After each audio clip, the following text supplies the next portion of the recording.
Okay, welcome to January's meeting of the Planning Applications Committee. We'll go straight into the agenda. Before we start, there are 4 items for consideration on the agenda, numbers 5, 6, 7, and 8. We will do them in the order 5, 8, 7, and 6. 6 being last because there are no speakers in the room or online to speak on that one. So we do the ones with people in the room first so they can get off home. So it will be numbers 5, 8, 7, and 6 in that order.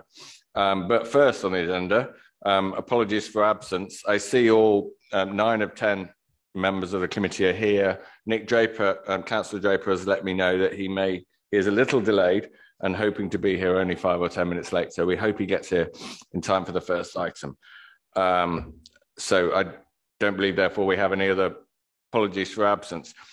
Declarations of a pecuniary interest. Anybody? I'm not seeing any. I assume there are none. Okay. 3 minutes of the previous meeting. Can they be agreed as a true and accurate record? Agreed. Thank you. Okay. 4, then we move on to town planning applications, and we will start with item number 5. I should, for the benefit of members of the public and others who may have not attended planning committee before, take you through the process of how we deal with these.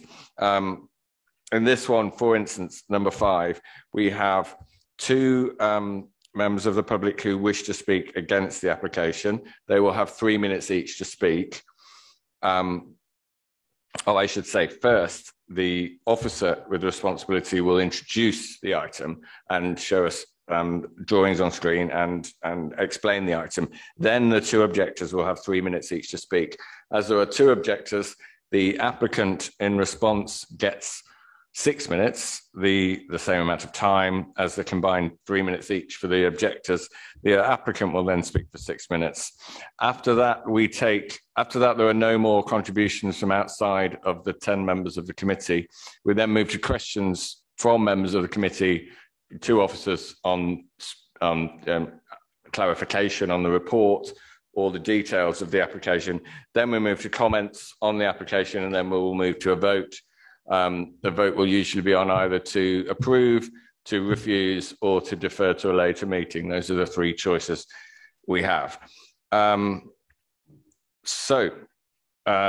move to item number 5, which is Rickard's Lodge in Lake Road, Wimbledon, and the presenting officer is Tim Bryson. So Tim, who is joining us on Zoom, please take us through this application.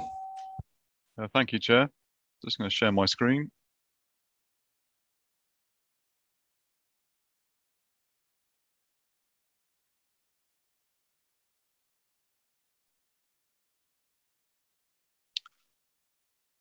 Members, the application site is at Rickard's Lodge High School within Wimbledon. The site itself, it relates to the existing AstroTurf sports pitch within the school grounds, outlined here in red on the screen. Here is a wider site plan showing the AstroTurf here and the school grounds outlined in blue. The application itself is to install floodlights on floodlight columns up to 15 meters high. There will be 8 floodlight columns, and this is to enable sports playing on that pitch beyond into evening hours. As I said, there would be 8 lights. They would be situated down both sides of the sports pitch, so there'll be 4 on each side. They would be at a fixed 15-meter height in order to allow enough for illuminance across the hockey pitch. This is the section drawing showing the floodlights in relation to neighbouring gardens which do back on to the school site from the west and northwest. Really just demonstrating some of the distances between the proposed lights and the neighbouring properties. As outlined earlier, so 4 even spread both sides. There would be none on the ends of the sports pitch, as that is not required to illuminate the pitch. They would be constructed with a galvanized steel columns, and they would be sat on 1 meter deep by 2 meter wide concrete foundations. Here's a bit more further detail for the floodlights. As I said, on steel columns with 4 actual lights on each column there. The site, as you can see within the report, is within a conservation area, and the host school building is locally listed along with the underground tunnel. This is a plan from the submitted light assessment with the application, really demonstrating the angle of where the lights are proposing the light to be, minimizing light spill beyond. There is a gap between where the lights are proposed, which is about 1 meter behind the existing fence which surrounds the sports pitch. And then from the lights to the neighbouring boundaries to the west is about a 10 meter gap, which you can see on some of the photographs as I go. The tunnel referred to within the officer report is a historic tunnel that used to link a large manor house with a servants' quarters house from the 18th century. It is locally listed. It was discovered during the construction of the existing Astros turf, which is there at the moment. The applicants have outlined that the tunnel was obviously made structurally safe, but it is still there and preserved. As you can see here, the nearest floodlight column to the tunnel would be 20 meters away from that. Again, this plan looking at some of the light in relation to the neighbouring gardens beyond. So it is acknowledged there is some light spill immediately behind the floodlights, but as I said, there is about a 10 meter gap between the lights and the neighbouring boundaries, and the light dies down behind. Some site photographs from the case officer. So this is on obviously there's AstroTurf itself looking northwest. You can just see the top of St Mary's Church in the distance. That is the western boundary fence. As part of the proposal and mitigation measures, it is proposed to put a 3 meter high acoustic fence to be hung on this existing hockey pitch fence to assist with mitigating noise from the existing hockey pitch. Looking further east into the site, seeing the school buildings there and there. Members will note the existing pitch does have a wooden board surrounding it as well, and it is also proposed to help with mitigation of that is to cover that with AstroTurf felt as well to soften the impact of the balls to help reduce noise.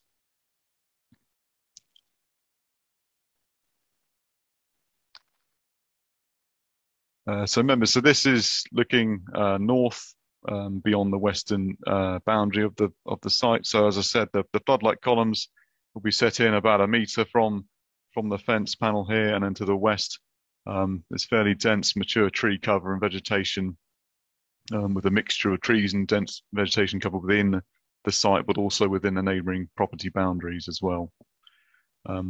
Looking further northeast in the site, looking southwest, so to the right hand side beyond here would be Arthur Road. So in terms of the position of the existing AstroTurf, it's well within the school grounds. As you can see, it's slightly set down from the grass as you come down there. And then looking completely west, you can see in the foreground existing tennis courts, and then obviously you can just see the St Mary's Church to the right beyond there as well. And then looking a bit further southwest.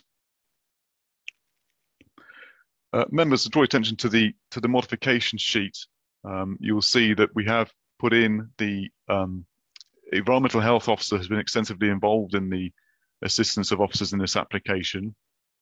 You'll note we have put their comments in full now in the modification sheet. And you'll also see some further representations received into production of the agenda and some further amendments to some of the paragraphs within the assessment of the officer's report, along with tightening up some of the conditions recommended by the environmental health officer, conditions 6 and 7, but also some of the further additional conditions officers recommending, conditions 9 to 13. Overall, Chair, officers are satisfied the application can be supported within this conservation area location, and officers recommend permission be granted. Thank you. Thank you very much, Tim. Okay, we'll now move in, unless you tell me otherwise. I believe you're both in the room, Mr. Ingham and Mr. Simmons. I'll take you in that order, and you'll each have 3 minutes to speak. So, Mr. Ingham, Mark Ingham, are you in the room? There you are. Okay, you have 3 minutes. Okay, thanks, Chair. I am a close neighbour to the school, and I'm one of several neighbours whose back fence is around 12 to 13 metres from the side of the pitch, as you've just seen. I am only one of many residents whose home and family life will be significantly adversely affected by the proposed development. In the 10 years I have lived here, there's been very little use of the pitch outside of school hours. There have been 1 or 2 hockey games on Saturdays, and since 2017, junior hockey on Sunday mornings. Importantly, these only occur during the hockey season, which is September to March. The proposed hours of 8 a.m. till 10 p.m. during the week and 8 a.m. to 9 p.m. at weekends all year round represent an increase in out of hours use from 240 hours to over 1,700 hours per year. The sounds of whistles, players shouting, and ball on stick will be a new noise source in the evenings, which residents are not currently subjected to. In particular, I, along with many young families who live close to the pitch, have young children who go to bed at 8 p.m. on a school night. According to the school's noise assessment, even after the proposed acoustic barrier, they would have to endure a referee's whistle every 30 seconds, which is 75 decibels loud. That's equivalent to a vacuum cleaner outside their bedroom window up until 10 p.m. This will inevitably disturb their sleep, particularly in summer when windows are open. The application talks at length about benefits to children playing hockey, but somewhere along the way, the children who live next to the pitch have been forgotten. There is an obvious and reasonable compromise. Reduce hours of operation to 7 or 8 p.m. so that junior hockey can still take place and local children can sleep. The Environmental Health Officer highlights these very concerns in the officer's report when he suggests reducing the hours of operation and banning whistles during practice and drills to proposed acoustic barrier. The case officer fails to discuss the first suggestion and dismisses the second, merely stating it as impractical without offering any compensating form of mitigation. Given that the Environmental Health Officer is the Council's noise expert, I would suggest that the fact that the case officer has dismissed his concerns and suggestions about proper evaluation requires some form of explanation.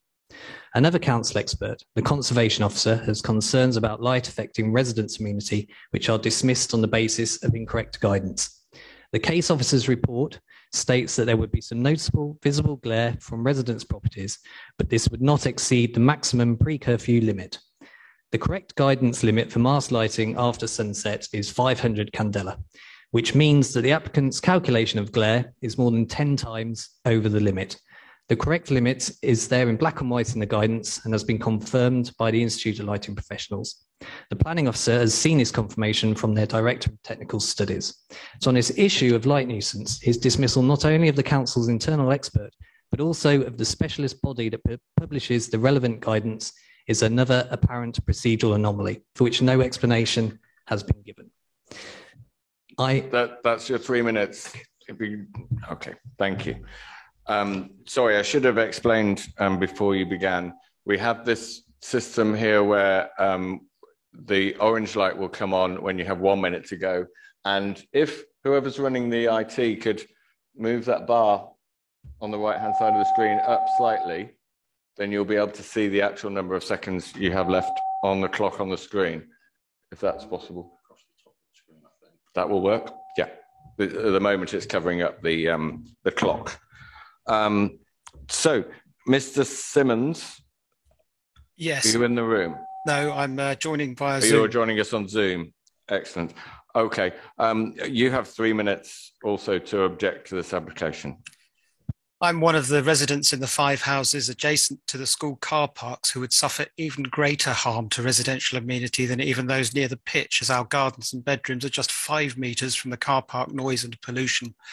The officers' claim that the noise levels would be similar to that already permitted reveals that they didn't properly scrutinise the figures in the application.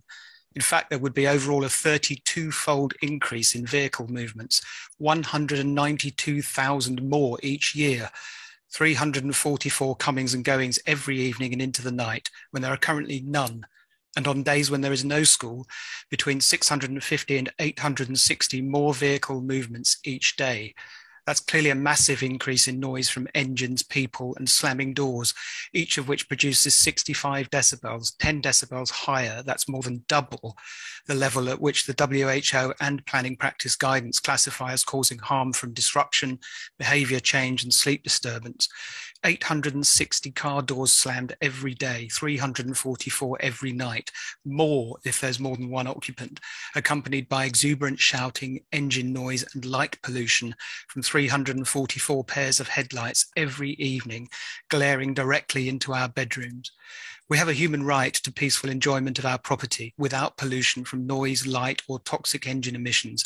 That volume of traffic would bring 19 tonnes of CO2 every year at the car park alone, and a further 88 tonnes in the borough from added journeys, on top of a massive increase in nitrogen oxides that cause respiratory and cardiovascular disease and contribute to cancer mortality. We have a right to breathe clean air in our gardens and bedrooms and to have our windows open as we choose. This is not some hysterical exaggeration. The calculations have been laid out in detail twice in representations against this application and are based on the applicant's own transport submission figures and government statistics.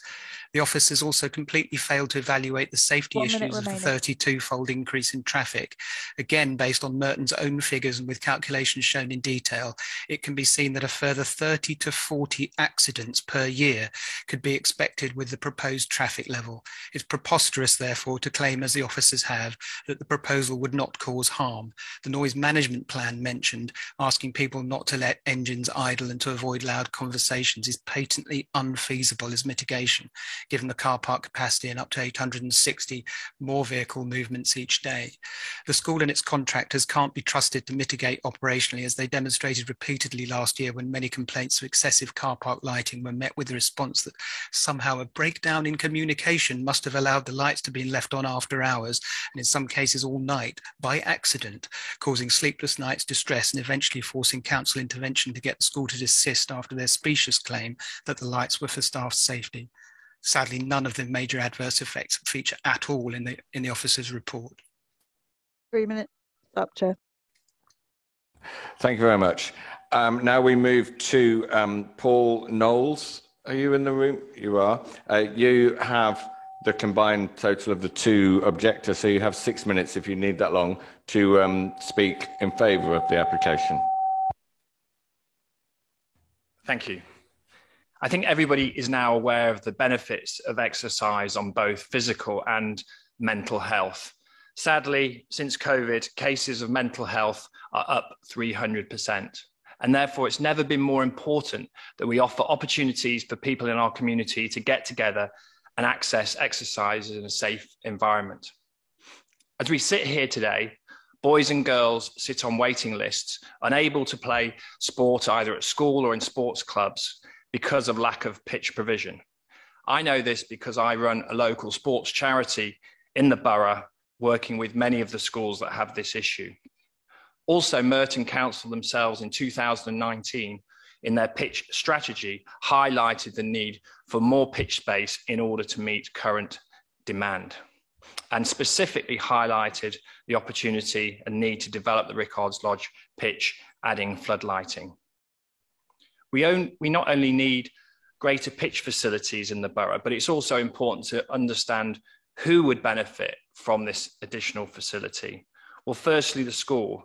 And it's great, Alison has been championing this project for the last 3 years. Alison's the head teacher at Rickards Lodge, who's here tonight. She's very excited about the opportunity, as is Paula, who's also here. She's a deputy head and head of the curriculum and is looking forward to the opportunity to extend the curriculum for the girls' school on site.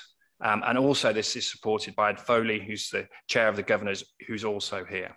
Not only will Rickards Lodge girls benefit, but the local primary school, Bishop Gilpin, will benefit by extended after schools clubs on site. When the school is not using the site, the main users will be Wimbledon Hockey Club and Quick Start Hockey. Wimbledon Hockey Club are a community amateur sports club. They make no profit, and any income that is received is put back into the provision of sport. The playing group and community within Wimbledon Hockey are 75% 18 years and younger, and therefore the predominant beneficiaries of this application would be young people at school. The club has a vibrant bursary program offering free of charge hockey to young people with families of low income, and very proud of that, and will continue to provide that going forward. In fact, only in the last couple of weeks, one of the bursary places was for a young boy who's been on the program for 5 years, who's now representing England as a result of the support the club has been able to give him. Quick Start Hockey would be another user. I set up this charity and run this charity, which started in 2018. Since inception, we've worked with over 6,000 young boys and girls in Merton schools. And we're really lucky to have some amazing ambassadors, including Olympic gold medalists, inspiring boys and girls to play sport.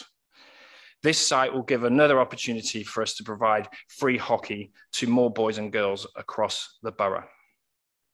With regard to neighbours, it's important to note that this is an existing facility, and the proposed use is no different than the use of the pitch for the previous 20 years. The pitch was used by the school, it was used by external hirers, and that will continue to be the case. Until recent months, there was not a single complaint about usage of the pitch. And so for 19 and a half years, the neighbours have not complained or have not thought that the pitch was a problem. And under this planning application, from a noise perspective, as highlighted by the officer, noise will actually be reduced, so it's at a lower level than ever in the history of the 20-year pitch. In summary, this application provides much needed pitch capacity in the borough. It will benefit many people in the community from diverse backgrounds, and we have taken steps to minimise the impact to neighbours. Thank you. Thank you very much. Right, we now move on to the section where it is just officers and members who can speak, having heard from the public there. Firstly, back to Officer Tim Bryson, if there's anything raised in those three contributions which you particularly want to come back on or clarify.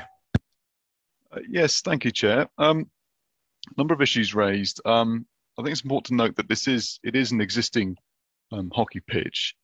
And so whilst the use isn't changing, what the proposal obviously would allow would be into evening use. So in doing that, we have consulted heavily our environmental health colleagues to assist with not only the issue of the floodlights in terms of light, but also noise.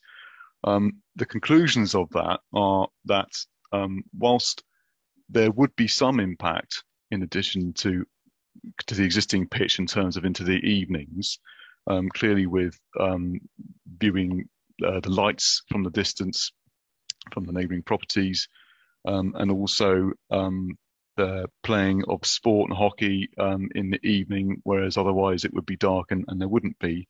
There are a number of mitigation measures proposed which would assist in reducing noise, and that would not only benefit in the evening but would also benefit during the entirety of the days as well.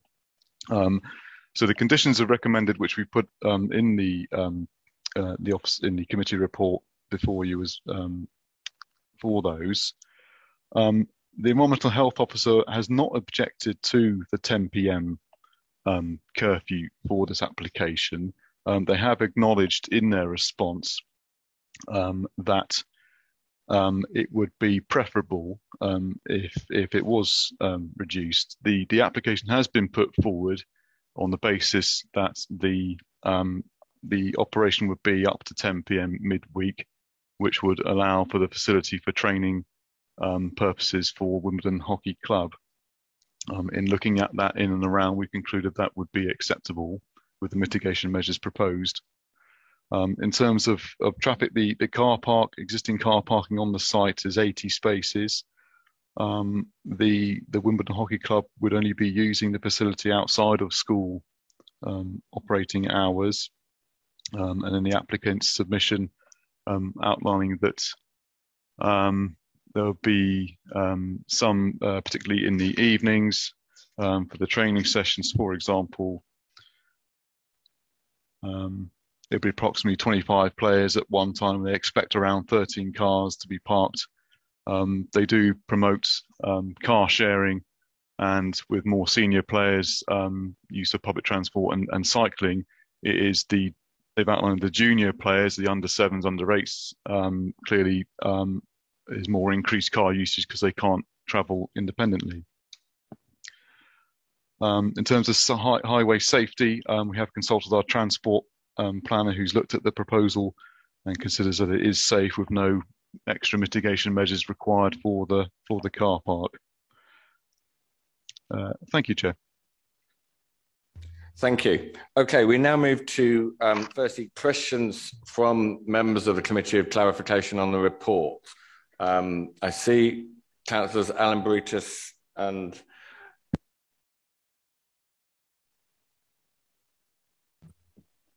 yes, thank you. Just want Tim to talk through the style and type and manufacture of the floodlights, lamps within the floodlights to be used, and how they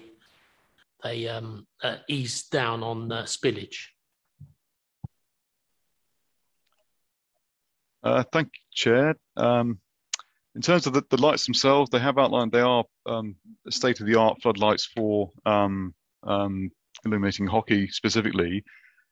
So they have to be set at a height of 15 metres in compliance with the England Hockey guidelines, and they have been designed specifically to minimise glare beyond the site boundaries. So they consist of 4 lamps per column, but they are of galvanized steel appearance with the 4 lamps on top. In terms of the further technical aspects of that, I can't provide much comment further, other than that they have to be set at a certain height to allow for enough light spillage towards the centre of the pitch. So at 15 metres, for example, in their submission, it outlines that it would generate enough light levels to the centre of the pitch over 29 metres, essentially. So if they have also outlined that if the lights were lower, for example, to try and achieve the same thing, the lamps would have to be set at a higher angle, which would actually increase glare. So I hope that assists, Chair, in clarifying Thank you. And Councillor McGrath, Simon, you had a question. Thank you. I just saw a couple of questions arising out of the letter that we received from the solicitors, Richard Buxton, on behalf of one of the objectors. One of the things it says is that they have used the wrong lighting calculations, because when the lights are on poles, there's a different calculation. I wonder if the officer could just comment on that. And the other thing is about the noise. I'm slightly puzzled by understanding how the noise works. Are we saying that the noise, if there's a noise from a game during the day, it sort of counts the same as noise at 10 o'clock at night, or just before 10 o'clock at night when play might still be going on and just finishing? So there's no difference in the way that the noise is taken into account depending on the time of day. Thank you, Councillor. With regard to the lighting and the technicalities behind it, all I can add, it really is that the Environment Health Officer has been extensively involved in this application, and we have gone back and forth with them over this and the noise issue, and overall they have recommended conditions should the application be permitted, and so really unfortunately I can't comment further on the technical aspects of the lighting itself.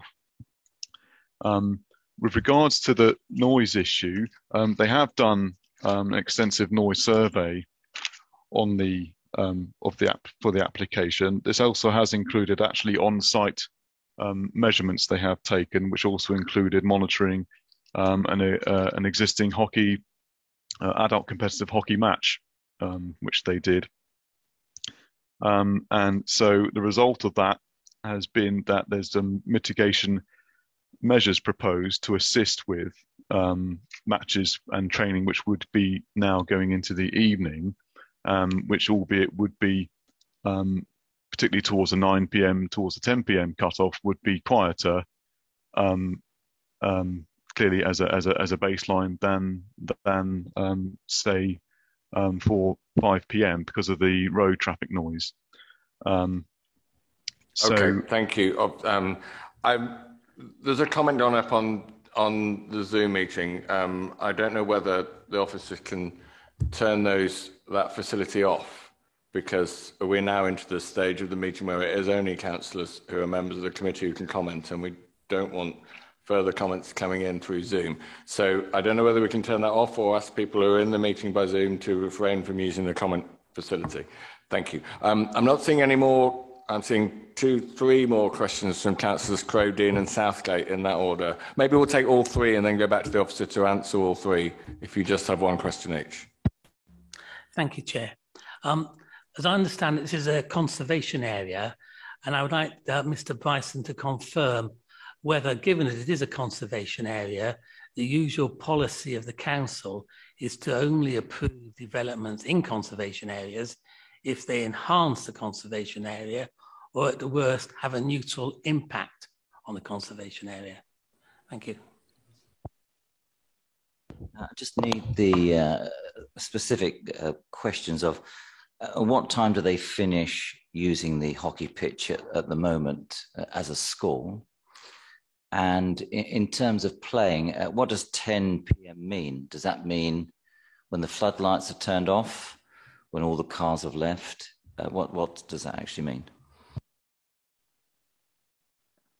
Yes, likewise about the hours, but from a rather different perspective. I want to know what are the current permitted or licensed hours. We've been told that it's only in practice about 240 hours a year, but what hours could the pitch be used for at present? And with extending to 10 o'clock, what does that add to the permitted hours? Okay, Tim, 3 questions there. Thank you, Chair. Thank you, councillors. Councillor Crowe, in relation to the conservation area, yes, the tests are for development. Does it either preserve or enhance? So you'll see within the officer report, we have carefully considered the conservation officers' concerns they have raised. However, in the balance, we do consider that given the site's position on this school site, being set quite far away from the public roads, and being surrounded by some school buildings to the east and the south, we do consider that this preserves. It would be difficult to say artificial floodlighting enhances a conservation area, so we have assessed it to preserve the conservation area. In regards to Councillor Dean's comments, the school, from the submission, it outlines that the school finishes using the pitch about 5 p.m, where they do then allow charity use for an hour afterwards. The 10 p.m. cut-off, that would be lights out at 10 p.m. So that would be the floodlights have to be turned off at 10 p.m. That is what that would mean. And the current permitted use of the pitch, Councillor Southgate, I've looked through the previous planning permission for the AstroTurf, and there's no conditions limiting the hours of use of that existing pitch. So it is subject to the existing simply daylight hours, whether it's summer or winter. Okay, thanks for that. On the hours of use, as there are no current restrictions, then the restriction is without floodlights when it goes dark. So in June and July, they could be using the pitch till 9:30 at night currently, because it'll still be just about light. I'm not seeing any other questions. One more. No. We'll move on to comments. I have, in this order, Alan Bretis, Dean, Crowe and Draper, although I saw Councillor McGrath first. So let me note all those down, but we'll start with Alan Bretis. Thank you, Chair. I'm minded that this committee only last time gave the go-ahead to an application by another outstanding school, Wimbledon College. I think this is an outstanding application from an outstanding school, according to Ofsted. I mean, this is 2022, not 1922. The school, I know, was founded around about that time. We need to allow organisations to sweat their assets and to do what they need to do by their school children. And so I do believe that we should give the go-ahead to this modest application. I think there's enough from the officers on noise abatement with regard to the fence. I'm taken by the idea of the wooden board. As you know, in hockey, the ball doesn't fly at a high level. It's normally along the ground, and so it hits those boards, and that would make a noise. If we can proceed with that astroturfing of those boards to mitigate the noise. And I'm taken by the 10-metre gap set light and from the housing and the intention to control the light spill. So I do believe we shouldn't be messing about with school hours or with the hours intended. This is a good application for an outstanding school. I've read everything, both from Buxton lawyers back in Cambridge. As I said, this school has been around since 1924, in that place since 1975. Everything is conservation around that time, but we mustn't have fields just standing there being used during the daytime. We need this kind of progress. I was brought up along Craven Cottage, and I didn't see any problems with floodlights there. This planning application gave planning permission for AFC Wimbledon with huge floodlights, houses, quite happy with the regeneration there. I think this is good to go. Thank you. Thank you. Councillor Dean, David.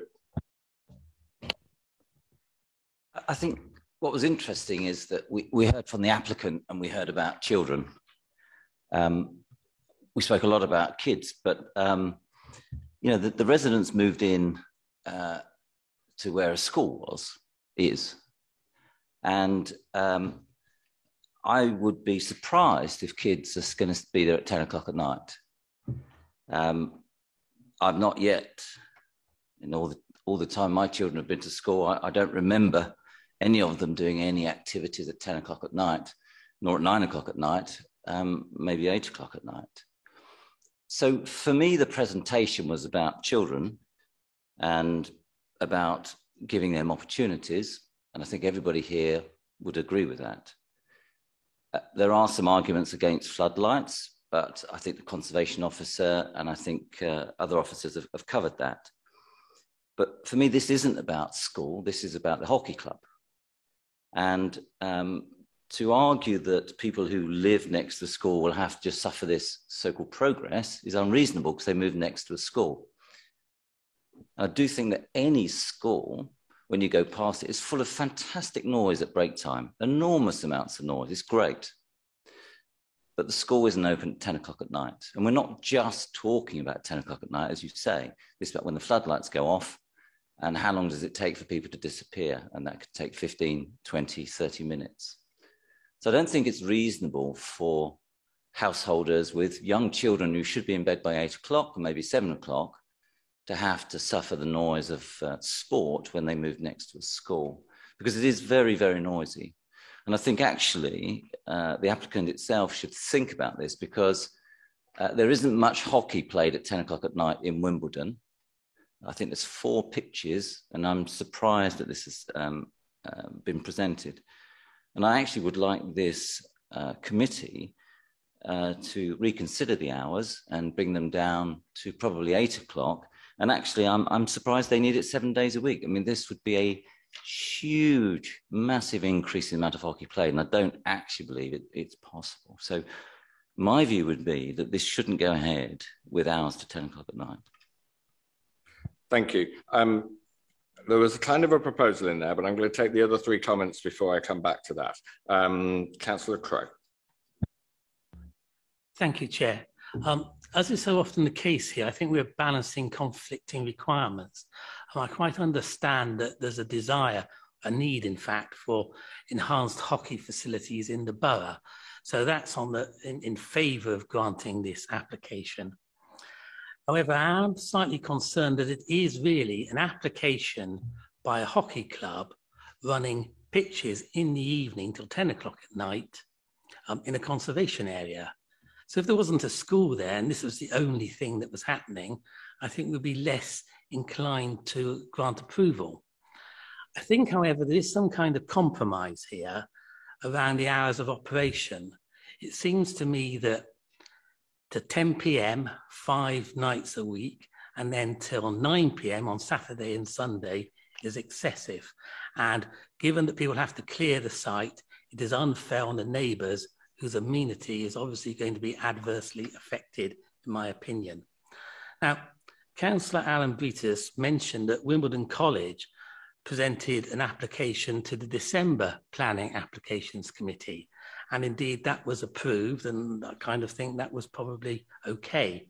What is interesting, of course, was the Wimbledon College application, which we did approve, was for weekday until 9 p.m, Saturday until 6 p.m, and Sunday to 1 p.m. And I think there's a slight kind of appeal and logic to conditioning the hours for this application to the hours that we approved for the Wimbledon College application in December. Thank you, Chair.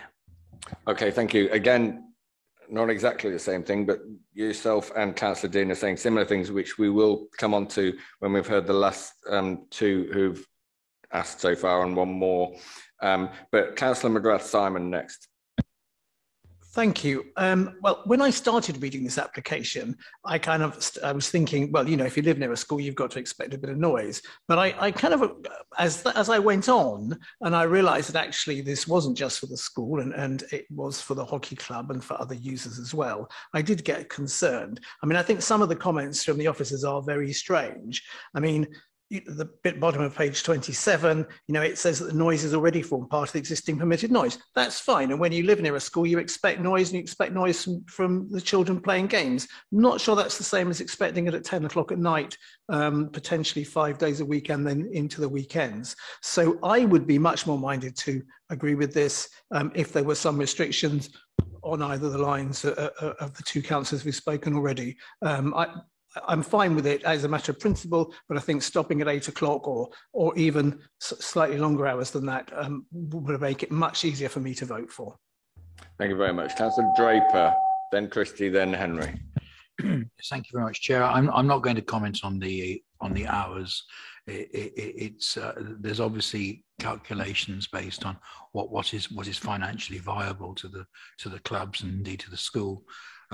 Which would mean I don't think I feel in the best position to actually make a value judgment there.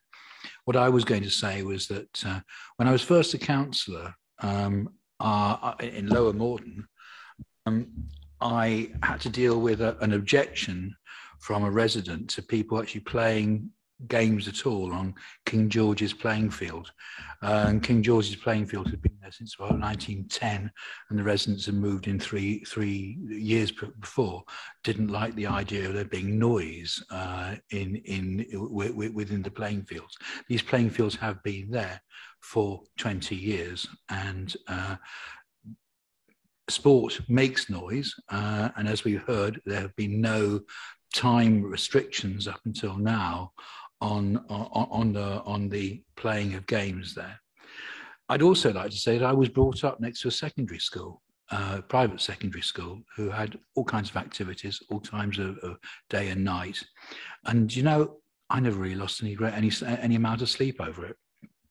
And I've lived close to football pitches and things like that. You don't lose a vast amount of sleep on it. And finally, car movements. In 8 years' time, I believe it's 8 years' time, no new car will be bought using an internal combustion engine. And so as although it may be a problem, I'm not going to comment on the extent of the problem. Maybe the problem now, within 10, 12 years, it won't be a problem at all. So from that point of view, I don't see valid objections. Thank you very much, Chair. Thank you. Councillor Christie. Billy. Thank you, Chair. Just on the hours, I think some of the comments have misunderstood the answer the officer gave to that exact question, which was that 10 o'clock is lights out, not 10 o'clock hockey is still being played, and then 10:01 is when that stops. So presumably if lights out are at 10, the site needs to have been vacated by then. Well, either way, presumably they're not stopping at 10 and then the lights go off. So, you know, on that doesn't seem to make any sense. But in terms of the application, you know, on a broader basis, Merton is a fantastic sporting borough. We've got the home of tennis. We've got the oldest continuously used cricket pitch in the world. We've just had the newly returned AFC Wimbledon to the borough, in no small part thanks to Councillor Annan Bretis. So I think it would be great to have a much improved hockey facility in the borough as well. And it sounds like the hockey clubs that plan to use it sound like they're doing a great deal for the borough, and as they've said, for primarily the youth of the borough. So I think, given the mitigation measures that the application involves, both light and sound mitigation, you know, I think the application will lead to a great asset for the borough. So I'll support it. Thanks. Thank you very much. Councillor Henry. Thank you, Chair. As I sat in this chair, I'll tell you, when I was about 16 years of age, I started training because I was an athlete myself. And I usually go training 6 o'clock in the morning until 9 o'clock, then after college, then of course in the afternoon from 4 until 10. And that had helped me so much in my life and has improved my lifestyle. Now, if we look back now, what's happening to our young people who have a lot of time on their hands, we read in the paper 29 knife crime we had last year, just coming to something.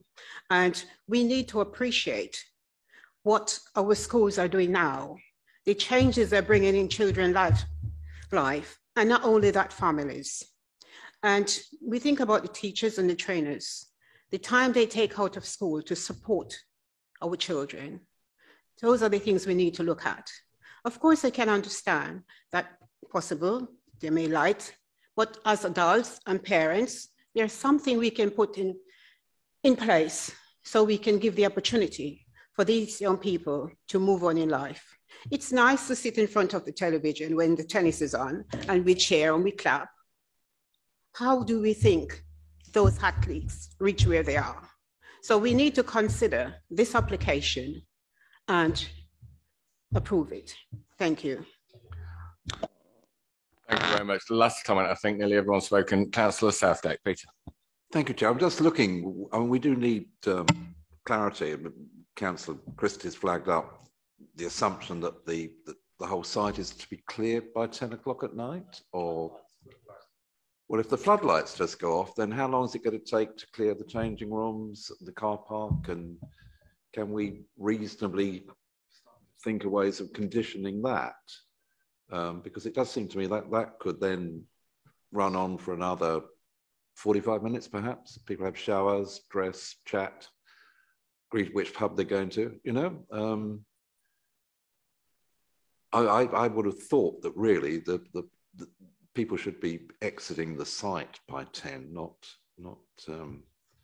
Okay, thank you. Well, that's not in our control because the planning application is for the floodlights, and all we can do is say when the floodlights can be used. If there are changing facilities on site, the hours at which those can be used may have been set when those changing facilities were originally got planning permission, but there's nothing we can do about the use of the changing facilities. All we can do is put a time, which is in the report, on when the lights can be used, and that's all we can. But, you know, if it's in the winter and the lights are switched off, I mean, are people going to find their way back to the cars with the lights on their mobile phones if there's no other lighting? I think, Councillor Dean, thank you. Anyway, what we're basically, of all the comments, we're basically talking about on page 31 of the report, the condition number 4, hours of use. Councillor Dean, Crowe and McGrath each came up with various different suggestions, proposals. If I can ask between you, are you able to put together a wording of something you would like to propose on a change? Councillor Crowe. Thank you, Chair. I think that the logical thing is actually to condition the hours of operation for the lights as we did with Wimbledon College last month. So with the Wimbledon College... Yeah, sorry, I understand that. You explained it earlier. That would be 9 p.m. Weekdays, 6 p.m. Saturday, 1 p.m. Sunday. Correct. And the same start time. That is, I'll take as a proposal. Do we have a seconder for it? One of you two, that's fine. Brilliant. Councillor Christie, let's speak on that. Thanks, Chair. I wonder, sorry, I know we're out of order, but I wonder if it's just possible to have an explanation about why the different hours have been conditioned, just from the officers. Just if we're talking about making alternative conditions, can we have an understanding of the reasoning behind what we've got? Certainly, we can ask Tim. Thank you, Chair. I think the members have mentioned the other site which came before committee in December, Wimbledon College. That was for a brand new AstroTurf with floodlights as well, but it was closer to neighbouring residential properties. In my estimations, would be at least twice as close in one particular corner of that site. So in terms of those hours of use, it was felt appropriate given the proximity. I think the key thing with this one is it is an existing AstroTurf and it is a decent distance away from neighbouring properties themselves, the buildings, albeit it's reasonably close to gardens. So that is how we've come to the judgment on this. Okay, thank you very much. Okay, I'm going to move this proposed amendment to a vote, which is to change condition 4 as outlined to 9 p.m. weekdays instead of 10, 6 p.m. Saturdays and 1 p.m. Sundays, as proposed and seconded by members over there. I'll just go straight to a vote on that among the councillors here. All those in favour of that amendment to the hours? I'm seeing 3. All those against? 1, 2, 3, 4, 5. Not voting? 1. Okay, the amendment is defeated. Unless there are any final comments, we'll go to the vote on the substantive, the entire application. The officer's recommendation is to grant planning permission subject to conditions as outlaid and as unchanged. Can I see all those in favour of granting permission? 1, 2, 3, 4, 5, 6. All those against? 1. Not voting? 6 to 1. That one is passed. Thank you very much. Chair, the next application is number 8, is it? Yes. Okay, so I hadn't realised some work I do in Wrens Park, charitable work. The applicant funds some of that charity work. I didn't know this was his address, but Stephen, Councillor Crowe has told me that now, so I'm not going to vote on this or the other application on this. If you consider that it's a pecuniary interest, then it's right that you withdraw, but also, I'm afraid, withdraw from the chamber as well. Yeah, that's fine. Thank you. Okay, we move on to agenda item 8, which is, and agenda items 8 and 7, both at 29 Richmond Road, are linked, but we are taking them separately as 2 separate applications. The presenting officer is either Lee Harrington or Jonathan Lewis, is it? Lee will present, I'll go through the slides. Right, so Lee Harrington is going to present on item 8, but I think initially is going to explain the links between item 8 and item 7 and how, and well, we have them both before us, but we are taking them as separate items. So Lee, initially to present item 8, please. Thank you.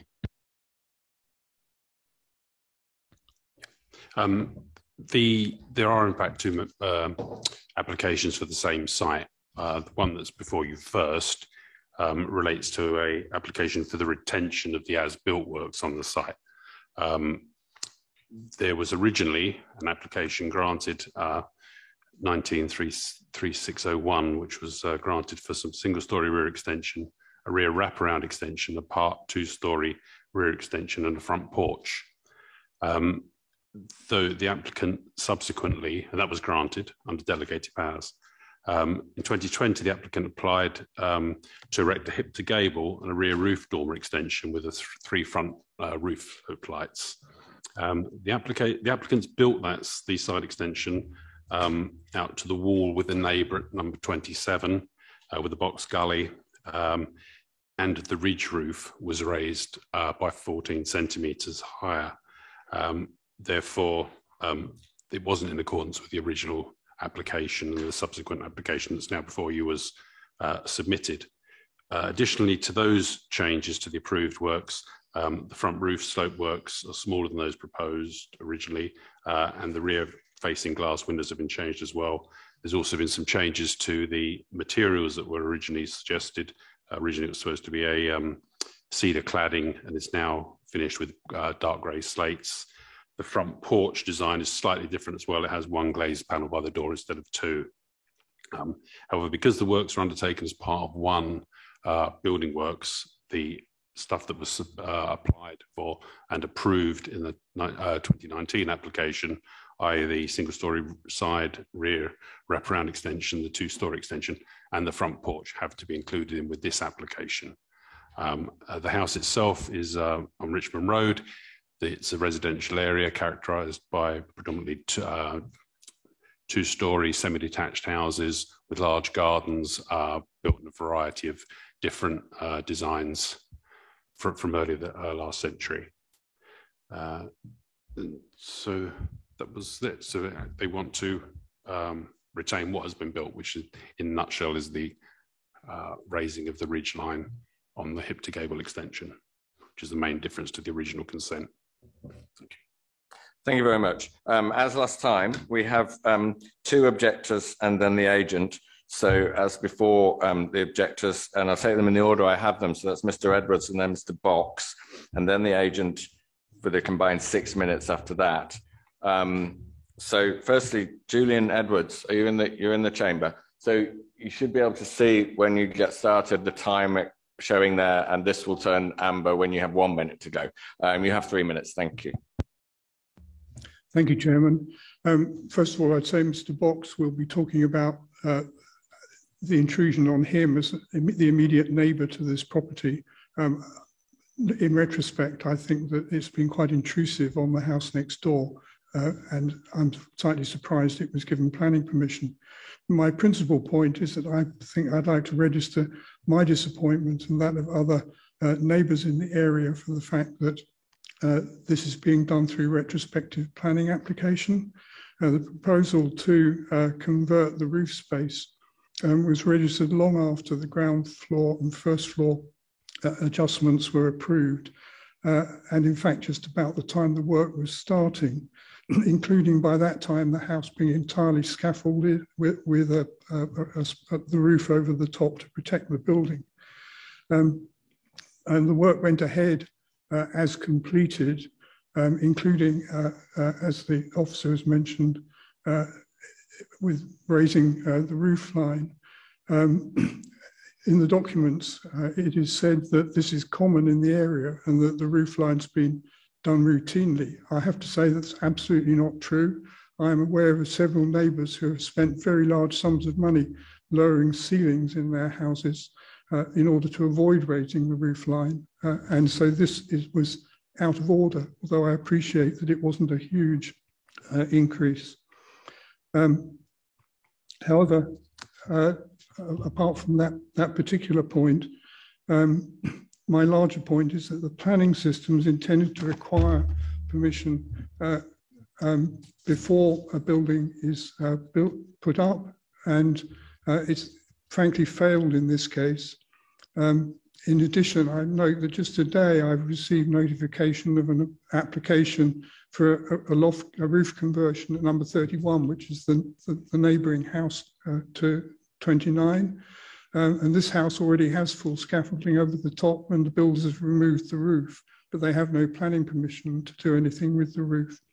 I don't know how many retrospective cases you consider and how often you reject them, but our local experience is that the planning process isn't offering the assurance to the community that it is intended to provide. And I think we're now in an impossible position as neighbours where we're being asked whether we agree with a proposal which has been implemented without planning permission, recognising the fact that the impact of that on the owner of the house would be a large sum of money to make a major revision of what's already been built. I think the planning system has failed us, and I hope that this isn't typical of what goes on elsewhere in the borough. Thank you. Thank you very much for that, and perfectly to time. Mr. Box, you have 3 minutes or so. Thank you. Thank you. Oh, I see. I've really got very little to say, except that the whole works next door to us has been a real trial. It's been going on for far too long. And we put in 3 objections.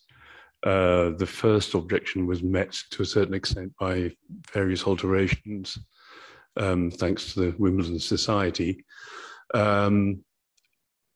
But my main point of dispute is that the extension at the side is now actually fixed to our side wall. And all the plans, there's a 10 centimetre gap. And it seemed to me quite ridiculous that they can just attach the gutter at the first floor level to our house without asking any permission. And they also screwed a fence post for the fence that they put in between our 2 front gardens, screwed that to our wall, again, without asking permission of any sort. It seems like a small thing, I know, but it just struck us as being frankly outrageous. I really haven't got anything more to say. I can't say much about the overall building because I've expressed objections to it, and they have been met to a certain extent, but it's still an enormous building overlooking our back garden, and this business about being attached to it was just about the last straw. Whether anything can be done about it now, I don't know. But we do feel a bit aggrieved, shall we say. I think I've said enough now. Thank you. Thank you very much. In response to that, I think online, Dr. Stanilov. Yes, thank you, Chair. You have 6 minutes. Yes, thank you. I would focus my comments on the 2 main objections that are related to the raising of the roof ridge line and works haven't been undertaken without planning permission. If I have enough time, I'll address the more minor concerns. On setting a precedent by raising a height of the roof ridge, I would like to clarify that this was done not because of a desire to maximize unduly the size of the loft, but out of necessity, as keeping the ridge line would have created a floor to ceiling height measuring just slightly below 2 meters. This is supported by the observation made in the report by the planning department, which notes that ridge lines vary within the road. And there's a number of examples of other houses in close proximity to the size which have raised ridge lines just out of necessity, I should add. The ridge line is in this particular case was raised only by 14 centimeters, not 14 centimeters in order to achieve an acceptable standard of for living space. According to the planning department's report, raising the ridgeline by 14 centimeters is not considered to be visually intrusive or to result in any tangible loss of light or overshadowing. And as such, the report considers it acceptable in terms of its impact on amenity. I would also like to add that the semi-detached counterpart at number 31 Richmond Road has recently submitted an application for hip-to-gable conversion, proposing to raise the ridge line to the same height, thus redressing the balance in terms of the overall character of the roofscape. On the second objection, which relates to the works having been undertaken without planning permission, I would like to offer some background. First, I would like to note that the planning report frames this issue the following way. A failure to obtain planning permission before undertaking works that require such permission does not by itself constitute grounds for refusing a subsequent planning application. But in addition to that, I would like to point out that the applicants did not take the decision to proceed with construction lightly. Since they found out that their application was recommended for approval in early August of 2020 by the planning officer in charge of the case, they submitted several inquiries about the progress of the application in the course of the next 6 months. During that time, they were feeling the immense pressure of having to endure the hardships imposed by the pandemic in essentially inadequate temporary accommodations. In their case, this included some homeschooling for their 2 young children, ages 5 and 2, while working as full-time professionals, this all in fairly inadequate temporary accommodations. I'm sure that many of us can relate to this excruciating experience, but in their particular case, that was very strongly felt. By the end of 2020, they took the agonizing decision to proceed with construction as they were facing increasing strains on their productivity and their family well-being and mental health. I would also like to state that the delay in issuing a decision on the application is not a criticism of the planning department. The applicants realized that the officers had to operate under the stress brought by the pandemic, but so did they. The hard decision to go ahead with construction was taken by the applicants only after serious consideration of several key points. To begin with, the great majority of the works related to the side and rear extensions had already been approved by the council in 2020. The key part of the new application was the loft extension, which was designed in compliance with permitted development rights and in fact was smaller than what those rights allowed, or many of the loft extension already built in the vicinity of the site were considerably smaller. Further, the applicants had knowledge of their application having been recommended already for approval. But after waiting for over half a year since that recommendation was issued, there was no clear indication that a final decision would be forthcoming. Finally, prior to deciding to move ahead with construction, the applicants requested adjustments in the design in order to minimize even further the impact on proposed development. These including reducing the size of the roof lights on the street-facing slope of the roof. 1 minute remaining. The size of the rear elevation dormer windows by nearly a third, including the replacement of a Juliet balcony with a standard window. And instead of using a cedar cladding that was originally proposed, the finishing materials of the dormer extension would change to dark gray slate tiling, which is commonly used in the area. I would like to end my comments by citing the conclusions reached by the planning department regarding this application. Officers consider that the scale, form, and positioning of the built extension do not cause material harm to the appearance of the host building or the amenity of the surrounding properties, and therefore an acceptable optimization of the site's capacity. Thank you for your time. Okay, thank you for that. And before I bring the officer back in, a couple of details I need to advise the committee on.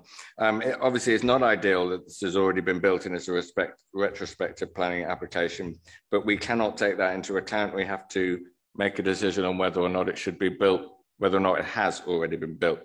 Equally, though, if we were to refuse it and it would need to be restored back to its current condition, we cannot take any account of how expensive that would be. That's not up to us. So that's the law on that. And also another application to the next door house was mentioned. We cannot take that into account either. That will be a separate application which may or may not come before this committee in the future, but we cannot take that into consideration. Having said all of that, Lee, is there anything in those 3 presentations which you'd specifically like to come back on? Chair, if I can respond to some of the points which have been raised. The matter of principle and submitting an application retrospectively. Government guidance makes it quite clear that in terms of enforcing planning controls, it's important that planning controls are enforced to protect the public interest, and that where it is deemed appropriate, it is quite in order for a local planning authority to invite an application to be submitted retrospectively. So although it may not sit comfortably with members, the process that they're following is correct here. I visited the site at the time that the initial complaint was raised to see for myself how the proposals differed, not so much from the scheme that was approved under the 2019 application, but that it differed from the 2020 application that still hadn't been determined. My judgment was that it would be wrong to change the drawings on that application to simply say they wish to retain the scheme as built. Both applications should be considered separately and on their merits. I therefore invited the applicant's agent to submit the 2021 application, the one before you now, in order for them to seek permission to retain the works as completed. If I can just share the screen with you. Turning to the points which have been raised regarding the ridge heights, there are a number of properties in Richmond Road with irregular ridge heights. There are examples of pairs of properties in that street, as the case officer's report flags up, where the ridge heights are not uniform.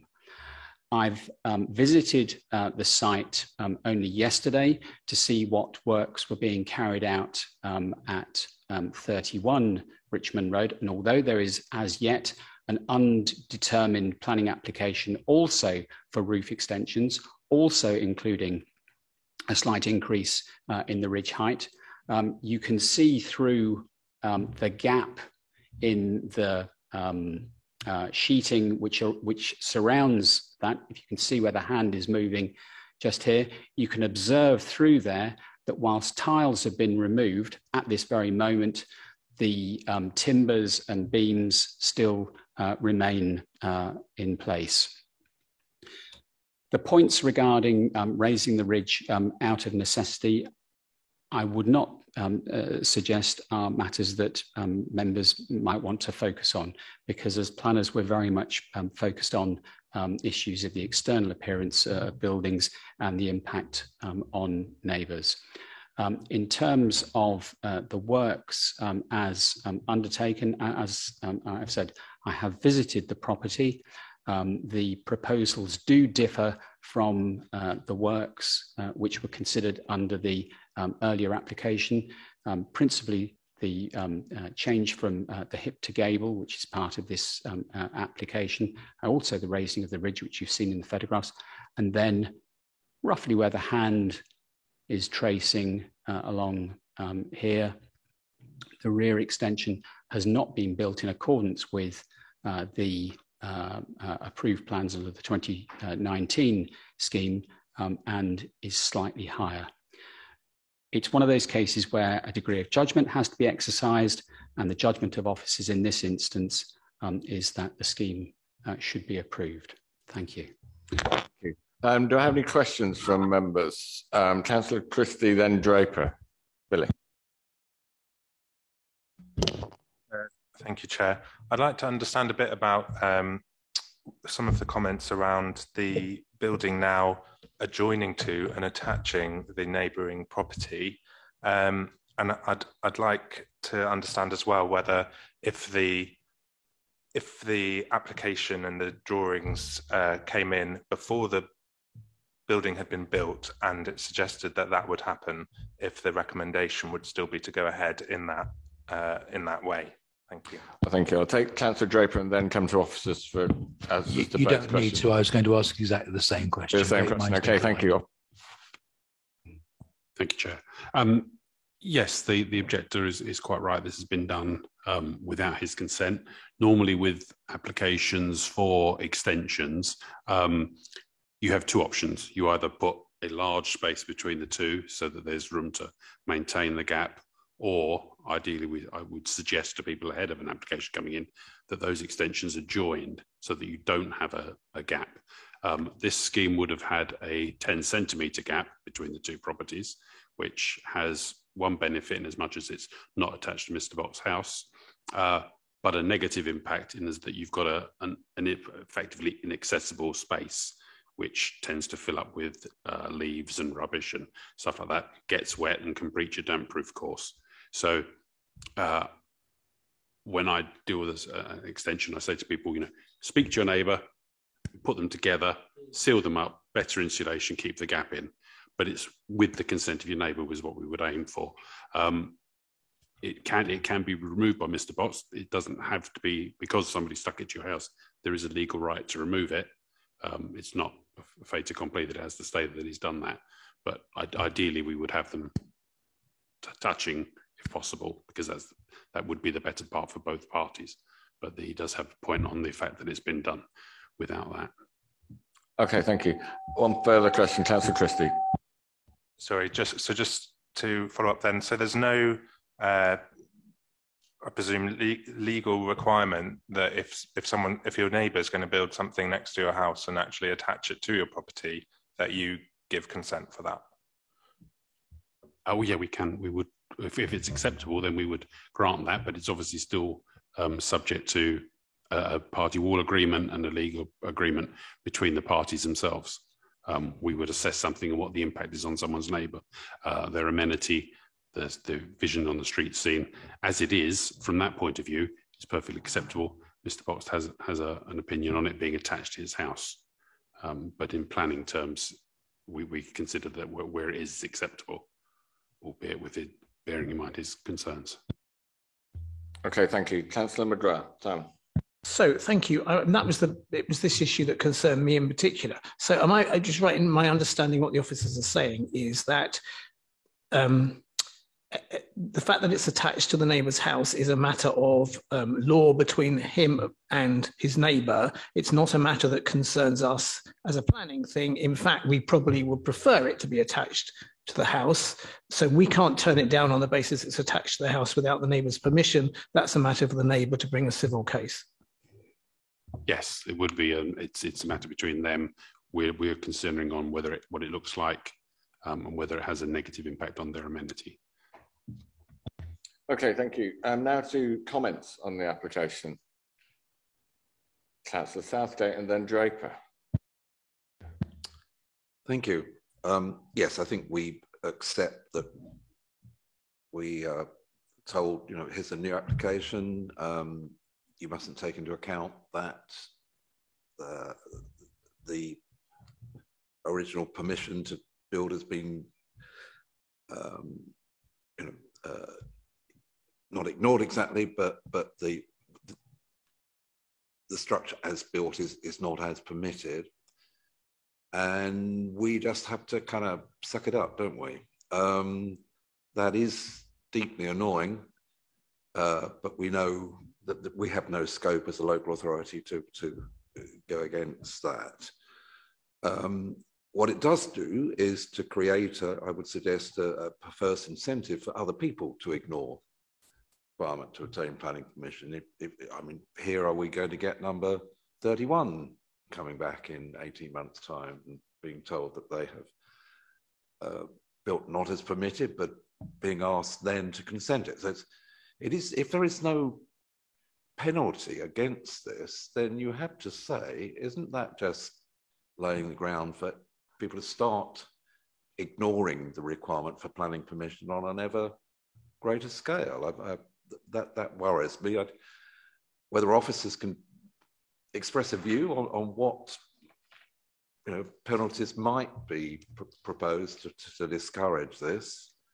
And I'll permit myself another couple of generalizations which you will have disapproved, Chair. I mean, one is that I think this is a difference between generations. And the other is, why do all these things have to end up looking so bland in grey and white render? Every damn one of them looks exactly the same, as if they've come out of the same glossy catalogue. Thank you. Thank you for that. On the retrospective application, obviously, we can never say that it's malice on the part of the developer. There are often cases where people have built something relatively small, thinking it didn't need planning permission, and found that it's like half a metre above the size it needed, and then never applied retrospectively. And I don't think we should ever be penalising people for honest mistakes. As long as it's rectified through the planning process. And anyone who builds something without planning permission takes the risk that they will have to cover the costs of tearing it down again if it doesn't get permission. So the system in place, while not perfect, I think deals with that. Councillor Draper had already asked to speak, and Councillor Allen-Beritas afterwards. So first, Nick, Councillor Draper.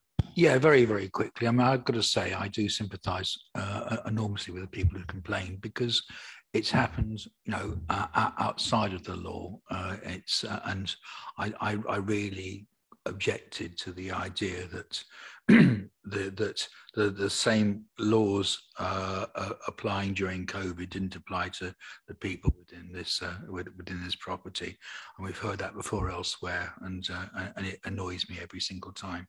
Nevertheless, I cannot see any reason for rejecting this. It is, as the officer said, it hasn't made a vast amount of difference to the street, to the property. It's annoying that the properties now adjoin, but it's not going to do the properties themselves any harm, as far as I'm aware, and that would be a civil case rather than the one involving the planning department. So I'm going to say we've got to pass it. Thanks. Thank you. Councillor Allen-Beritas, Stephen.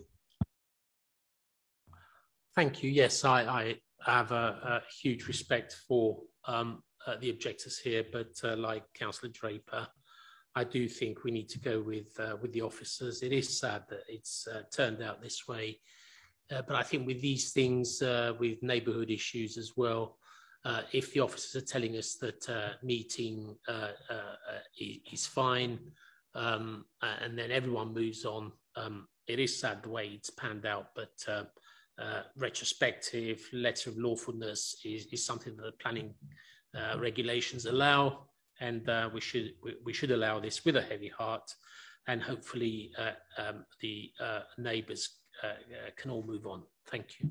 Thank you. Councillor Christie. Billy. Yeah, thank you, Chair. First of all, I do actually quite like the design. Perhaps it is a generational thing. I do think it looks perfectly nice, and I don't have a problem with the way it fits in with the other properties on the street.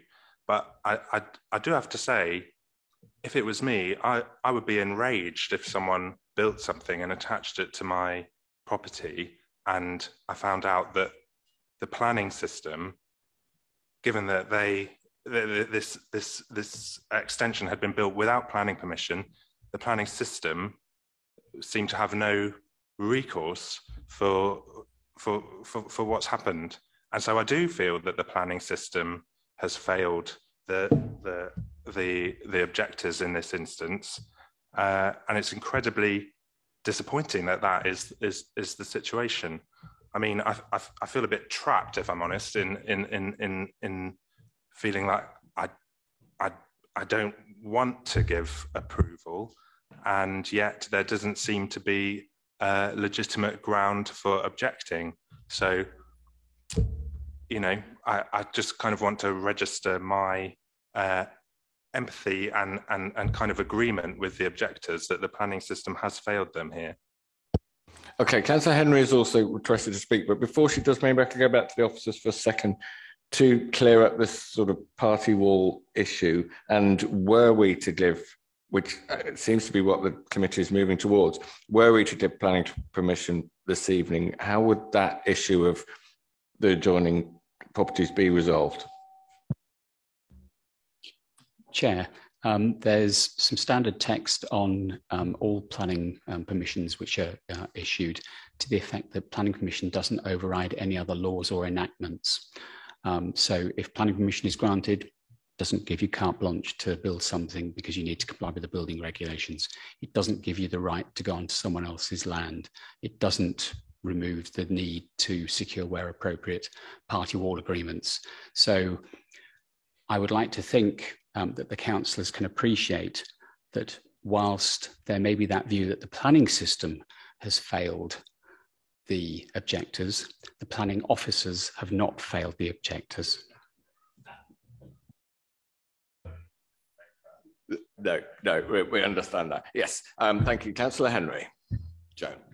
Thank you, Chair. And I just want to, you know, back up what my colleague, Councillor Christie said. I really like the design, very nice. And again, as the officer says, it's not the planning officers, this, you know, where it comes in the disagreement. And of course, I think it would be nice or possible important if when the neighbor had started to build, the neighbor next door, you know, I'd take up this issue before now. So I mean, we can't blame the officers and we can't blame the planning, you know, department for this. I just want to say I really, you know, read through the application and I think it's good for purpose. And, you know, I personally would like to say I'd like to grant the application as, you know, to go through and, you know, wish both party good luck in whatever they do to get through this issue. Councillor Southgate, finally, hopefully. Thank you for indulging me. I would like to hear from officers as to whether there are any measures we can take to just to discourage applicants from. Okay, you know, we have to decide the application in front of us. So that could be a discussion that could be taking place by email or separately, but it's not directly relevant to this application. So I'm going to move this to the vote. The recommendation is to grant planning permission subject to relevant conditions. Can I see all those in favour?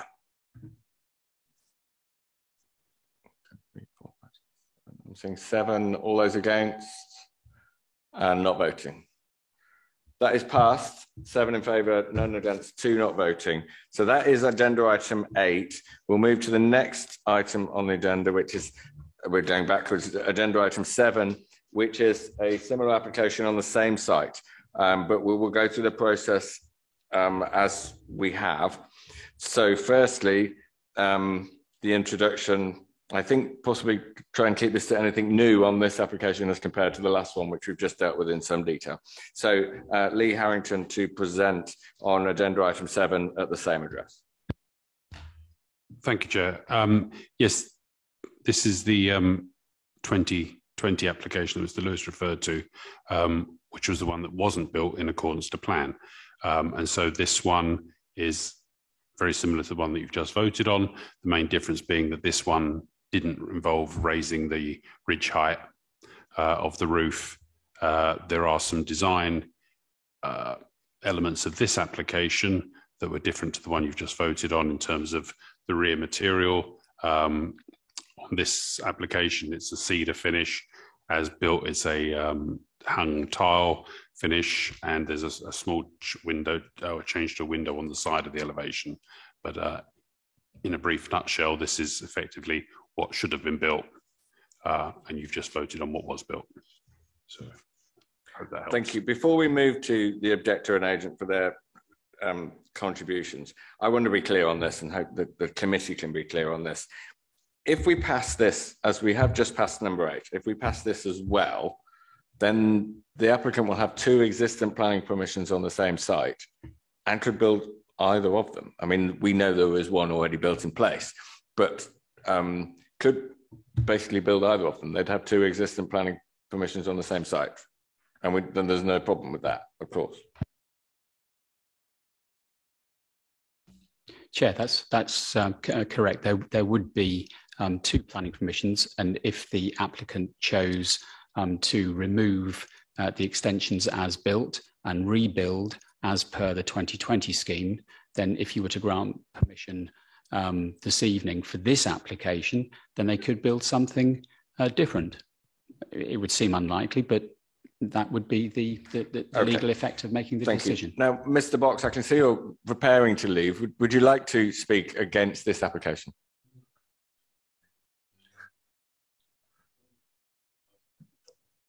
Okay, no, it's entirely understandable. And thank you very much for attending this evening, and Mr. Edwards as well. Thank you. That being the case, there being no speech in objection, then we do not allow a speech from the agent as well. So we move straight to questions of clarification from any members of the committee. Councillor Ellenbridge, Stephen. In the assessment of the planning officers, should we pass this one and the applicant is happy, would the site have more value as a sales proposition if they sold the house as it currently is? Councillor Ellenbridge, I'm sorry, I'm going to stop you there.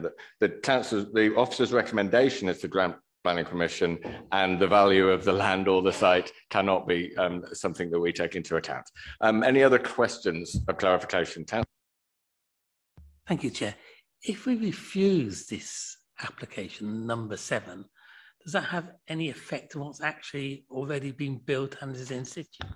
In effect, no, because we've just given permission for item 8, which is what is in place now.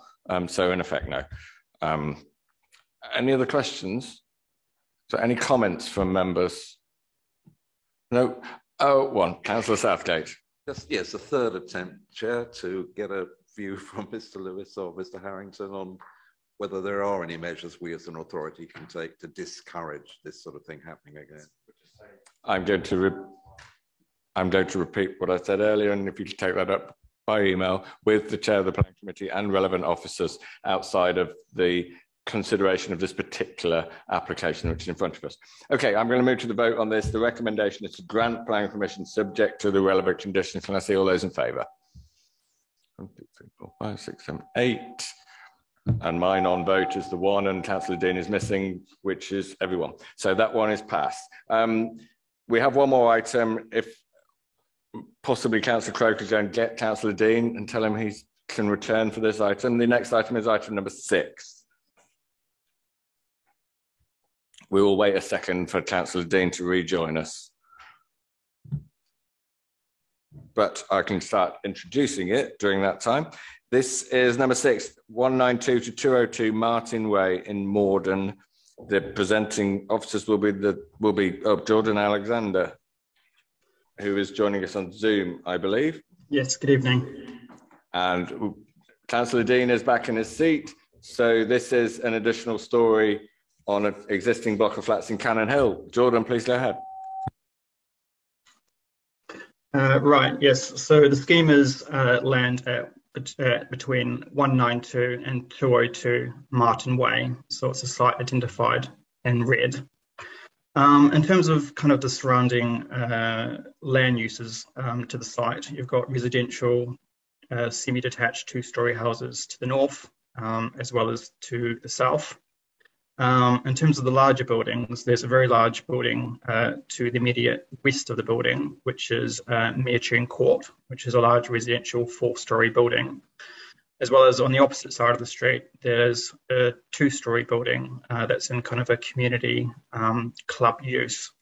The site itself sits on the corner of Martin Way and then Astridge Way, which is down here in Lower Morden. On the site itself, I'll just come to this one here. So at the moment, the building is occupied. The site is occupied by a 3-story building.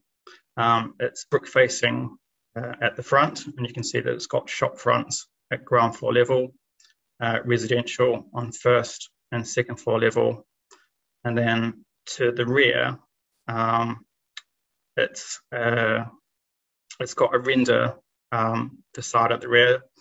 This part here is kind of an extended part at ground floor level, and then it provides separate garden spaces for residential flats at first floor level. In terms of accessing the units, to get to the upper floors, there's internal cores that access from the rear. And then in terms of the layout of the building, it looks like this. So the ground floor has 4 commercial units at ground floor level. So the largest of the units is Sainsbury's local supermarket. It's also got a glass and glazing business, a barber and a cafe. And there's also quite a large kind of car park as well for the occupants of the building. At ground floor, at first floor level, there are flats. So each of the levels are the same in terms of first and second floor. So it's 6 flats on each level, and each of the flats are 2-bedroom flats. And then in terms of the application proposal, it proposes to extend the building by adding 1 additional story to the building. And that's it as identified here at the top. In terms of the extension itself, it would add 2.5 meters in height to the building. The extension itself is kind of set behind a parapet wall that's on the building as existing. And there's also going to be a short kind of metal railing installed around the frontage of it, as well as the sides as well. You can kind of note that the alignment of the windows kind of marry up to the extension and the building beneath. In terms of the materials, it will be a zinc cladding material, and then the extension itself will be set in by 800 millimeters to the sides and to the front to provide sort of a degree of design subordination to the extension. So that's from the front, and then at the rear, they're going to bring it up to be kind of seamless with the rear elevation, carrying over the windows and carrying over the render design, as is the existing building beneath it. So there's no changes to the existing building at these levels. It's just simply to the upper level where the addition is going to be added.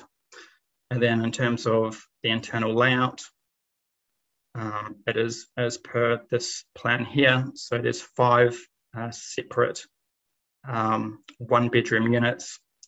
Councillors will note that all the units meet internal London space standards for a 1-bedroom, 1-person unit. You'll also note that each of the units has a small kind of terrace balcony area to the front to provide external amenity. All the units are dual aspect with front and rear windows.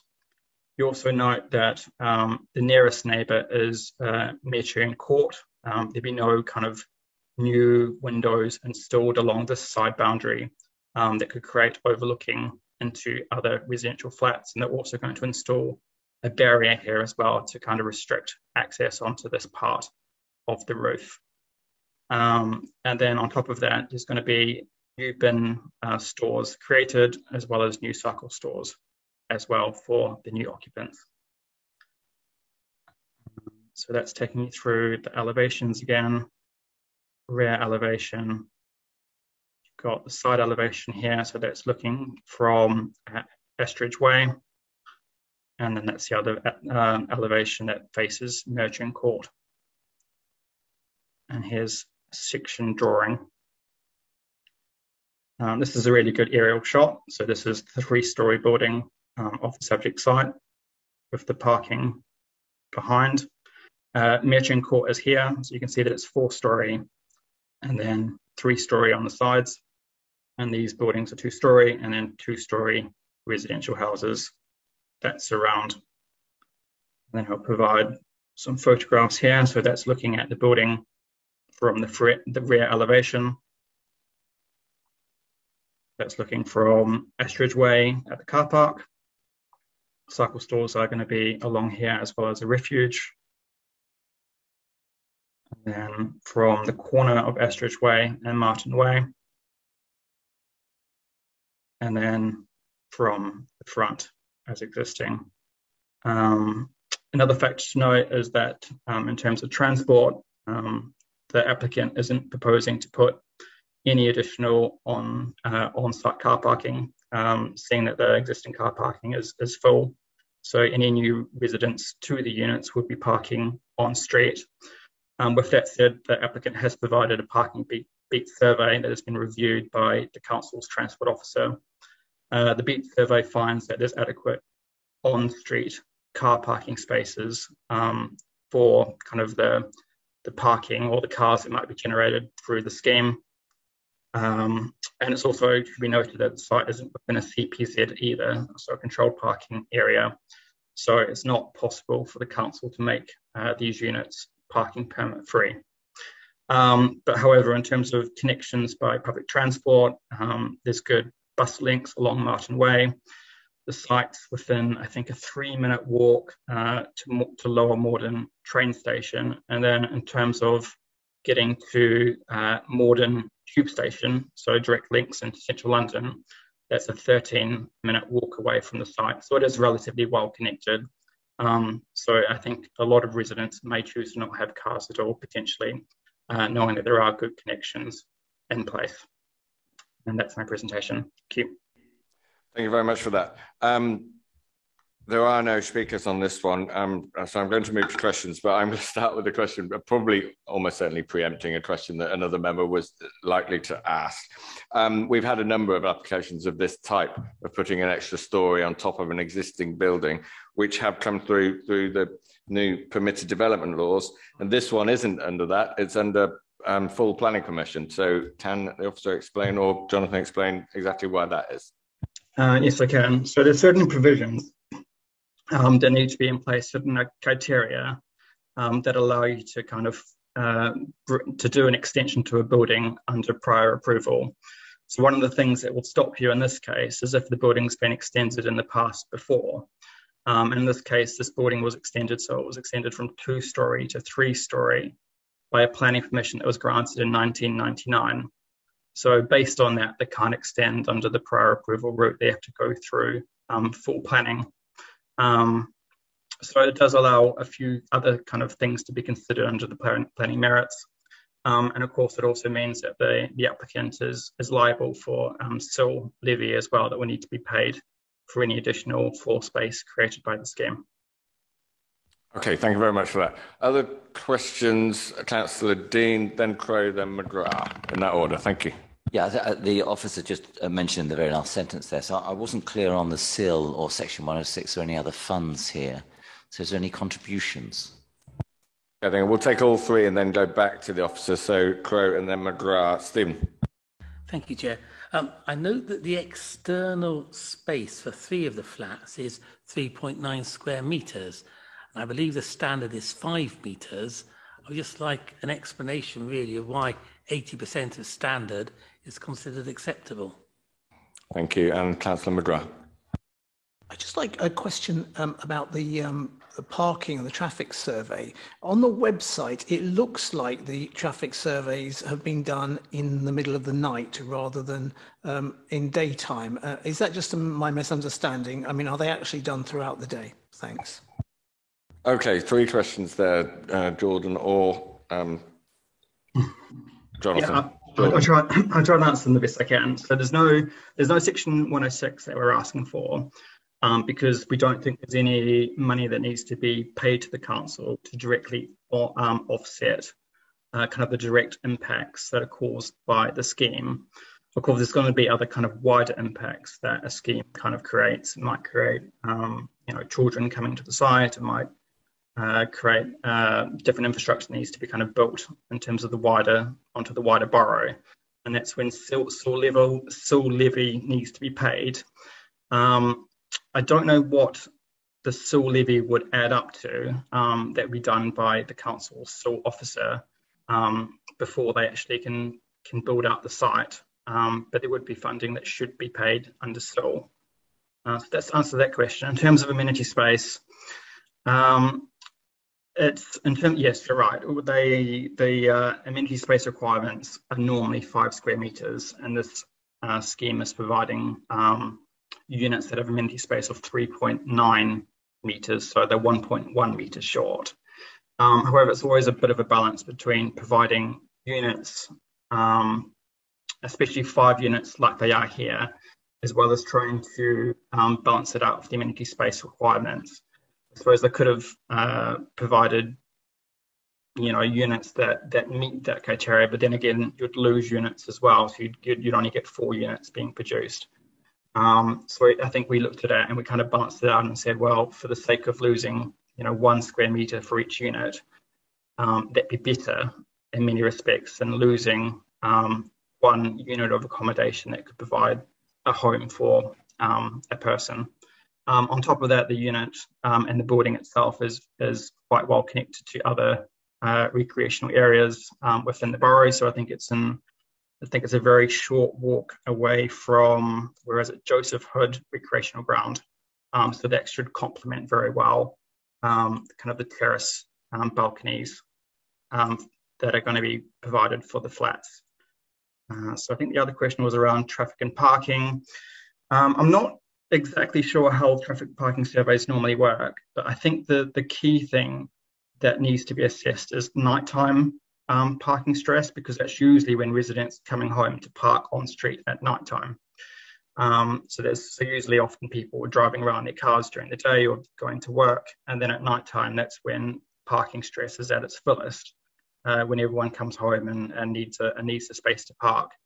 And the parking beat survey was done obviously in nighttime periods, and then from there it established there was enough available car parks for the few amount of cars that we generated through the scheme. Okay, thank you for that. Not seeing any more questions, so I'll move to comments.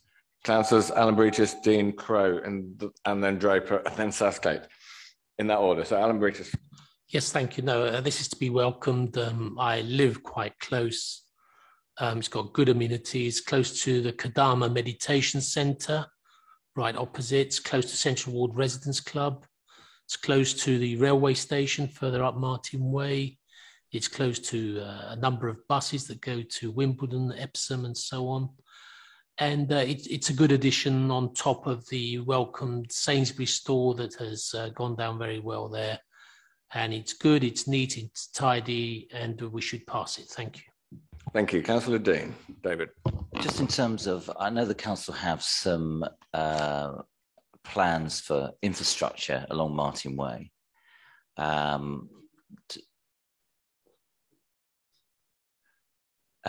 know the council have some plans. So in terms of that community infrastructure, whatever it is, can I just propose that the funding will be worked, if there's anything that the council is doing on Martin Way, the funding should be invested in Martin Way. And thank you. I'm sure that will be taken into account, but I don't think can affect our decision on this particular application. But yes, it will be mentioned, certainly. Councillor Crowe, Stephen. Thank you, Chair.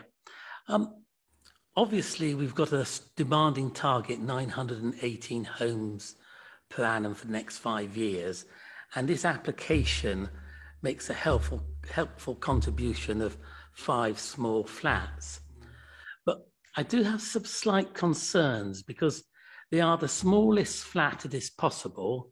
They have shower rooms rather than baths, so they're only 37 square meters, and they don't meet the external space requirements.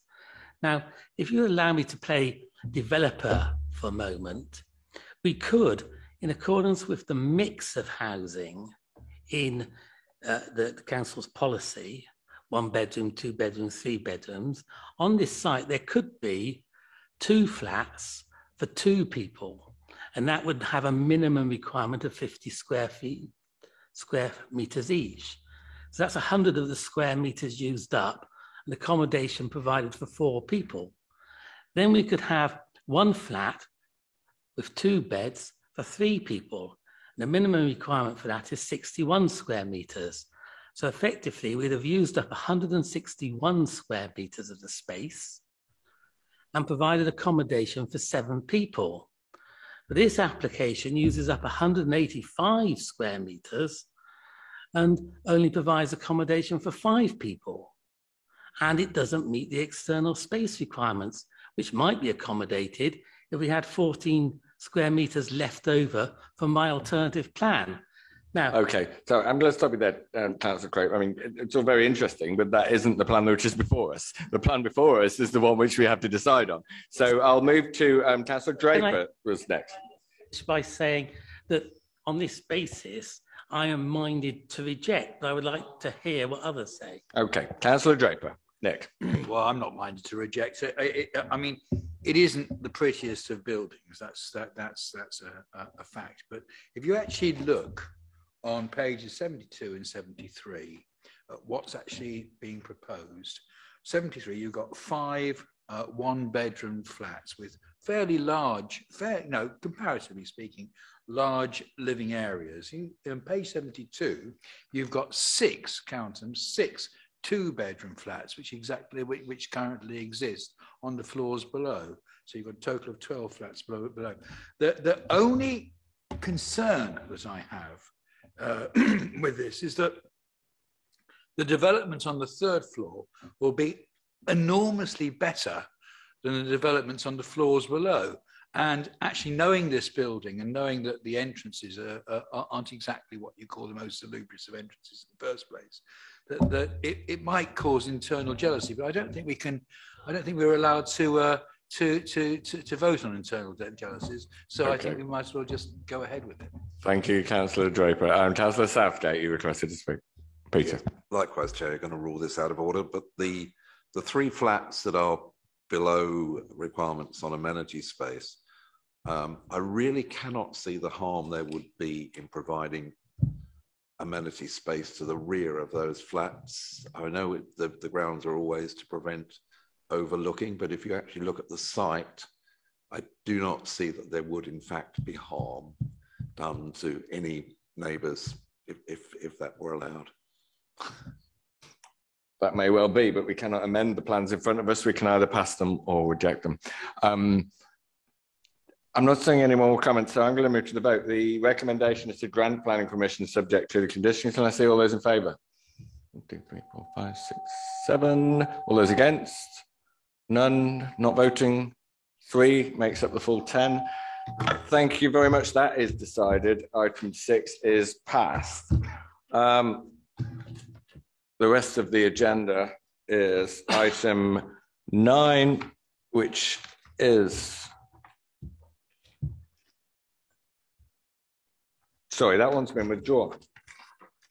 Yes. So item 10, planning appeal decisions, a report to note. Can that be noted? Thank you. Item 11, planning enforcement, summary of current cases, a report to note. Can that be noted?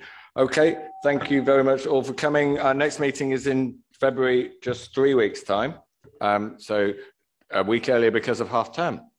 If it was 4 weeks' time, we would be in half-term holiday, so where we don't tend to have meetings. So we'll see you all in 3 weeks. Thank you very much.